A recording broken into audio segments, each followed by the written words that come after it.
Flagship level ಫೀಚರ್ಸ್‌ನ under 30,000 ನೀವೇನಾದ್ರು experience ಮಾಡಬೇಕು ಅಂತ ಹೇಳಿದ್ರೆ, ಸೊ ಖಂಡಿತವಾಗಿ ನೀವು ಈ ಮೊಬೈಲ್‌ನ ಪರ್ಚೇಸ್ ಮಾಡಬೇಕಾಗುತ್ತೆ. ಸೊ ಅದು ಯಾವ ಮೊಬೈಲು ಅಂತ ಅಂದ್ಬಿಟ್ಟು ನಾನು ನಿಮಗೆ ಈ ವಿಡಿಯೋದಲ್ಲಿ ತಿಳಿಸ್ಕೊಡ್ತಾ ಹೋಗ್ತೀನಿ. ನೀವೇನಾದ್ರು ನಮ್ಮ ಮಂಜಿಟೆಕ್ ಕನ್ನಡ ಯೂಟ್ಯೂಬ್ ಚಾನಲ್‌ಗೆ ಹೊಸಬರಾಗಿದ್ದರೆ ನಮ್ಮ ಚಾನಲ್‌ನ ಸಬ್ಸ್ಕ್ರೈಬ್ ಮಾಡಿ, ಹಾಗೆ ಈ ವಿಡಿಯೋನ ಶೇರ್ ಮಾಡಿ. ಸೊ ರೀಸೆಂಟಾಗಿ ಸ್ಯಾಮ್ಸಂಗ್ ಅವರು M47 ಅನ್ನೋ ಮೊಬೈಲ್‌ನ ಅಂಡರ್ 30,000 ಒಳ್ಳೆ ಫ್ಲ್ಯಾಗ್‌ಶಿಪ್ ಲೆವೆಲ್ ಇರತಕ್ಕಂಥ ಕೆಲವು ಫೀಚರ್ಸ್‌ನ ಈ ಅಂಡರ್ 30,000 ಆ್ಯಡ್ ಮಾಡಿದ್ದಾರೆ. ಅದು ಏನೇನು ಅಂತ ಅಂದ್ಬಿಟ್ಟು ಈ ವಿಡಿಯೋದಲ್ಲಿ ನಾನು ನಿಮಗೆ ಅದರ ಸ್ಪೆಸಿಫಿಕೇಷನ್ ಎಕ್ಸ್ಪ್ಲೇನ್ ಮಾಡ್ತಾ ಹೋಗ್ತೀನಿ. ಸೊ ಮೊದಲಿಗೆ ಅದರ ಪ್ರೊಸೆಸರ್ಗೆ ಬರೋ ಥರ ಇತ್ತು ಅಂತ ಹೇಳಿದ್ರೆ, ಇದು ಬಂದ್ಬಿಟ್ಟು ನಿಮಗೆ ಸ್ನ್ಯಾಪ್‌ಡ್ರ್ಯಾಗನ್ 6 Gen 3ಯಲ್ಲಿ ರನ್ ಆಗುತ್ತೆ. ಇದನ್ನು ನೀವು ಡೈಲಿ ಯೂಸ್ಗಾದರೂ ಯೂಸ್ ಮಾಡ್ಕೊಬೋದು, ಜೊತೆಗೆ ಸ್ವಲ್ಪ ಗೇಮ್ ಬೇಕಾದ್ರೂ ಆಡ್ಬೋದು, ಅಷ್ಟೊಂದೇನು ಪ್ರಾಬ್ಲಮ್ ಆಗೋದಿಲ್ಲ. ಇನ್ನು ಡಿಸ್ಪ್ಲೇ ವಿಚಾರಕ್ಕೆ ಬರೋ ಥರ ಇದೆ ಅಂತ ಹೇಳಿದ್ರೆ, ಇದರಲ್ಲಿ ನಿಮಗೆ 6.7 ಇಂಚ್ ಫುಲ್ HD ಪ್ಲಸ್ ಆಮೋಲೆಡ್ ಡಿಸ್ಪ್ಲೇನ ಕೊಟ್ಟಿರೋದ್ರಿಂದ ನಿಮಗೆ ಬ್ರೈಟ್ನೆಸ್ಸು ತುಂಬಾ ಇರುತ್ತೆ. ತಿರ್ಗಿ ನೀವೇನಾದ್ರು ವೀಡಿಯೋಸು ಯೂಟ್ಯೂಬಲ್ಲಿ ಏನಾದ್ರು ನೋಡ್ತಾ ಇದ್ದೀರಾ ಅಂತ ಹೇಳಿದಾಗ ನಿಮ್ಗೆ ಇದು ಒಳ್ಳೆ ಐ ಕ್ಯಾಚಿಯಾಗಿ ನೋಡ್ಬೋದು.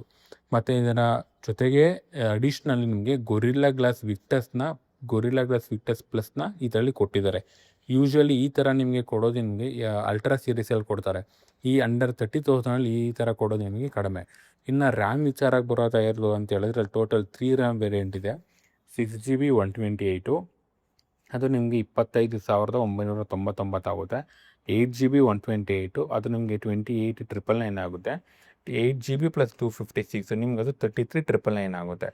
ಸೊ ಇನ್ನು ಕ್ಯಾಮ್ರಾ ವಿಚಾರಕ್ಕೆ ಬರೋ ಥರ ಇತ್ತು ಅಂತ ಹೇಳಿದ್ರೆ, ಟೋಟಲ್ ನಿಮಗೆ 3 ಕ್ಯಾಮ್ರಾ ಕೊಟ್ಟಿದ್ದಾರೆ. ಒಂದು ಬಂದುಬಿಟ್ಟು 50 MP ಮೇನ್ ಕ್ಯಾಮ್ರಾ, 5 MP ಬಂದ್ಬಿಟ್ಟು ನಿಮಗೆ ಅಲ್ಟ್ರಾ ವೈಡ್ ಕೊಟ್ಟಿದ್ದಾರೆ. ಸೊ ಇನ್ನು ನಿಮಗೆ 2 MP ಬಂದ್ಬಿಟ್ಟು ಮೇನ್ ಕ್ಯಾಮ್ರಾ ಅಂತ ಕೊಟ್ಟಿದ್ದಾರೆ. ಸೊ ಇನ್ನು ಫ್ರಂಟ್ ಕ್ಯಾಮ್ರಾ ಬರೋ ಥರ ಆಯಿತು ಅಂತಂದರೆ 12 MP ಫ್ರಂಟ್ ಕ್ಯಾಮ್ರಾ ಕೊಟ್ಟಿದ್ದಾರೆ. ಇದರಲ್ಲಿ ನಿಮಗೆ ಸ್ಯಾಮ್ಸಂಗ್ ಮೇನ್ ಅದು ಹೈಲೈಟ್ ಬಂದ್ಬಿಟ್ಟೆ ಒಳ್ಳೆ ಕ್ಯಾಮ್ರಾ, ಫೋಟೋಸ್ ಎಲ್ಲ ಚೆನ್ನಾಗಿ ಬರುತ್ತೆ. ಇನ್ನು ಬ್ಯಾಟ್ರಿ ವಿಚಾರಕ್ಕೆ ಬರೋತಾಯಿತು ಅಂತ ಹೇಳಿದ್ರೆ 6000 mAh ಬ್ಯಾಟ್ರಿ ಕೊಟ್ಟಿದ್ದಾರೆ. ಇದನ್ನು ಚಾರ್ಜ್ ಮಾಡೋದು ನಿಮಗೆ 45 ವಾಟ್ ಚಾರ್ಜರ್ ಕೊಟ್ಟಿದ್ದಾರೆ. ಬಟ್ ನಿಮಗೆ ಇದು 45 ವಾಟ್ ಚಾರ್ಜರ್ ನಿಮಗೆ ಬಾಕ್ಸಲ್ಲಿ ಇರೋದಲ್ಲ, ಓನ್ಲಿ ಡೇಟಾ ಕೇಬಲ್ ಇರುತ್ತೆ, ನೀವು ಆಚೆಗಡೆ ತೊಗೋಬೇಕಾಗುತ್ತೆ. ಸೊ ಇನ್ನು ವೆಯ್ಟ್ ವಿಚಾರಕ್ಕೆ ಬರೋ ಥರ ಆಯಿತು ಅಂತಂದರೆ ಟೋಟಲ್ ನಿಮಗೆ 206 ಗ್ರಾಮ್ ವೆಯ್ಟ್ ಬರುತ್ತೆ. ಇನ್ನು ಟೋಟಲ್ ಇದರ ಬಾಡಿ ನೋಡೋಕೆ ಹೋಯ್ತು ಅಂತ ಹೇಳಿದ್ರೆ ನಿಮಗೆ ಸೊ ಪ್ಲಾಸ್ಟಿಕ್ಕಿ ಬ್ಯಾಕ್ ಆಗಿರುತ್ತೆ, ಬಟ್ ಅವ್ರು ಅದನ್ನು ಫೈಬರಿಂದ ಕೋಟ್ ಮಾಡಿರೋದ್ರಿಂದ ಬಟ್ ಇದು ಪ್ಲಾಸ್ಟಿಕ್ ಅಂತಲೇ ಕನ್ಸಿಡರ್ ಮಾಡ್ಬೋದು. ಇನ್ನು ಅದಕ್ಕೆ ಫಿಂಗರ್ ಪ್ರಿಂಟ್ ಸೆನ್ಸರ್ ಬಂದ್ಬಿಟ್ಟು ನಿಮಗೆ ಸೈಡಲ್ಲಿರುತ್ತೆ, ಇನ್ ಡಿಸ್ಪ್ಲೇ ಇರೋದಿಲ್ಲ. ಇನ್ ಡಿಸ್ಪ್ಲೇ ಕೊಟ್ಟಿದ್ರೆ ಚೆನ್ನಾಗಿರೋದು, ಹೇಗಿದ್ರು ಕೂಡ ಆಮೋಲೆಡ್ ಅಲ್ವಾ, ಚೆನ್ನಾಗಿರೋದು.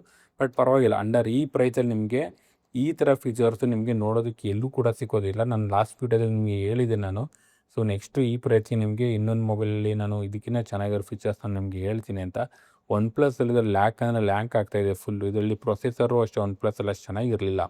ಈವನ್ ಡಿಸ್ಪ್ಲೇ ಕೂಡ ಅಷ್ಟೇ, ಈವನ್ ನಿಮಗೆ ಕ್ಯಾಮ್ರಾದಲ್ಲೂ ಅಷ್ಟೇ, ಎಲ್ಲದರಲ್ಲೂ ಕಾಂಪ್ರಮೈಸ್ ಆಗಿದ್ರು. ಬಟ್ ನೀವೇನಾದ್ರು ತೊಗೊಬೋದು ಅಂತ ಹೇಳಿದ್ರೆ ಅಂಡರ್ 30,000 ಇವಾಗಿರೋ ಪ್ರೆಸೆಂಟ್ ಸಿಚುವೇಷನಲ್ಲಿ ನೀವು ಈ ಮೊಬೈಲ್ ಕಣ್ಣು ಮುಚ್ಕೊಂಡು ತೊಗೊಬೋದು. ಎಲ್ಲೂ ಕೂಡ ನಿಮಗೆ ಲ್ಯಾಗ್ ಆಗೋದಿಲ್ಲ. 6 ಇಯರ್ಸ್ ನಿಮಗೆ OS ಅಪ್ಡೇಟ್ ಕೊಡ್ತಾರೆ. ತಿರ್ಗಿ ಆಮೇಲೆ ಸೆಕ್ಯೂರಿಟಿ ಅಪ್ಡೇಟ್ಸ್ ಕೂಡ ಸ್ಯಾಮ್ಸಂಗಿಂದ ಕೊಡ್ತಾರೆ. ಸೊ ನಿಮಗೆ ಈ ಫೀಚರ್ಸಲ್ಲಿ ಯಾವ ಫೀಚರ್ಸ್ ನಿಮಗೆ ಇಷ್ಟ ಆಯಿತು ಅನ್ನೋದನ್ನು ಕಮೆಂಟ್ ಬಾಕ್ಸ್ ಮಾಡೋದ್ರ ಮೂಲಕ ತಿಳಿಸಿ. ಹಾಗೆ ಈ ವಿಡಿಯೋ ನಿಮ್ಮ ಸ್ಯಾಮ್ಸಂಗ್ ಲವರ್ಸು ಯಾರು ಹೊಸ ಮೊಬೈಲ್ ಪರ್ಚೇಸ್ ಮಾಡಬೇಕು ಅಂತ ಇದ್ದಾರಲ್ಲ ಅವ್ರಿಗೆಲ್ಲ ಈ ವಿಡಿಯೋನ ಶೇರ್ ಮಾಡಿ. ವಿಡಿಯೋ ನಿಮಗೆ ಇಷ್ಟ ಆಗಿದೆ ಅಂತ ಭಾವಿಸ್ತೀನಿ. ಈ ವಿಡಿಯೋ ಏನಾದ್ರು ಇಷ್ಟ ಆಗಿದರೆ ದಯವಿಟ್ಟು ನಮ್ಮ ಚಾನಲ್ನ ಸಬ್ಸ್ಕ್ರೈಬ್ ಮಾಡಿ, ಹಾಗೆ ಲೈಕ್ ಮಾಡಿ. ಮುಂದಿನ ವಿಡಿಯೋದಲ್ಲಿ ಸಿಗೋಣ. Thank you.